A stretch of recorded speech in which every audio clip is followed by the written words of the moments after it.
All right. Unfortunately, we have a sad situation here today at Rural King here in the Halls community. Around 10:38 this morning, our dispatch received a call of a possible shooting with a victim. Our officers arrived, our patrol officers arrived at around 10:42, was able to find a victim around the back of the store. What we've learned so far is that the victim approached an individual who was shoplifting some ammo and some other items, and they went out back and got into a scuffle, and the suspect shot the victim. At this time, the victim is deceased. Our detectives and our patrol officers are still out trying to get evidence from all of the stores here locally, looking at their cameras and getting all the information that we can. And right now, that's where we're at. We're still canvassing the area. We'll continue to do so until we have nothing else to go on, and we'll continue to go on from there. But with that in mind, I'll entertain any questions that you have. Were there any arrests made yet for a suspect? No, we do not have a suspect in custody right yet. Was there? Do you know the identity of the victim? Can you identify the age?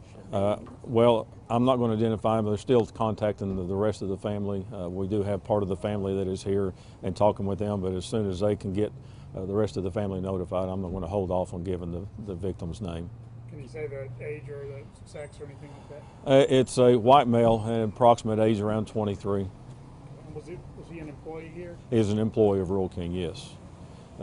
And I will add to this, our hearts are going out to the family, obviously, of the victim, and to the Rural King family. They've been very, very helpful in getting us information as well. And so, again, as I mentioned, not only the video, but we had a couple of witnesses that saw it as well. So, putting all that together right now is what we're working on. Do you know how many shots were fired? I don't know that. Type of weapon? Don't know that either right now. Small caliber weapon. It sounds like he was just doing his job, right? He saw somebody shoplifting and he was definitely doing his job, and I think that you hear and see about employees and employers telling their employees not to go after somebody that is shoplifting because of what could happen. Yes, that's a deterrent, but there again, there's a danger involved with it anytime that you approach somebody that's doing something that they're trying not to get caught at. So you've added another factor into that, and I'm sure that he was doing what he thought he should have done, and if that's what he thought he should have been doing, then I'm going to agree with him as well. When did the store close, the Rural King? Because I know it was open for a while. It was open for a while because everything that happened was around back. There wasn't anything inside the store. It did not happen inside the store. Obviously the shoplifting did, but the incident happened after they got outside. I mean, it sounds like the victim could have, if there was somebody armed in there, that he could have actually prevented something bad from happening. I don't know. Is that a possibility? Well, that's hindsight, if you will. Anybody can be armed, but if you're not ready for what the individual's doing, it doesn't matter if you're armed or not. If you're not prepared and expecting something to happen, unfortunately, you could become a victim as well. Yeah, I wasn't implying he did anything wrong. I'm just yes. saying, No, is it possible if there's somebody armed in there, he might have, by stepping in, he might have prevented something. Very well could have, but obviously, like I said, the commotion didn't go on until they went outside the door.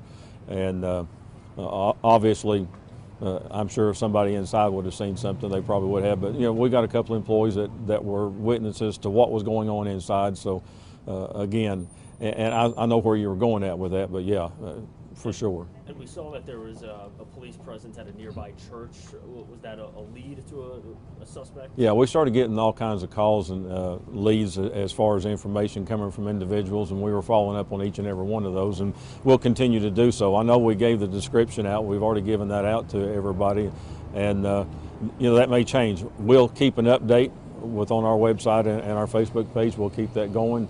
Anything else that we learn from here on out, we'll put it out there so that the public can at least keep their eyes open and be vigilant of what's going on. And there was also the big police presence up on Norris Freeway. Was that, I guess that was related to this too? Yes, yes, it was. Everything that we've had up here, I think any call we've had was anywhere from the Ingalls and all the way up to the Walmart up here. So we followed up on each and every one of those. So far, not found that. That's correct. Suspect. We won't stop.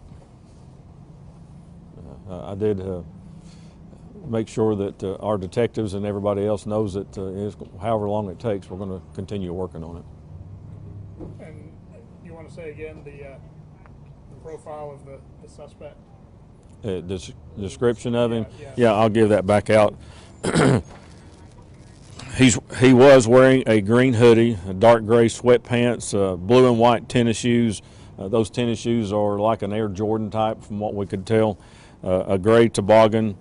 He's a white male, and from what we've been able to ascertain, he's late teens, early 20s, young person. He's 5'8" to 5'10", 145 to 165 pounds. That's what we have right now, and obviously, as I was mentioning earlier, anything that we get on the videos that we're able to see, we'll get that information back out as well. Anything else? Good.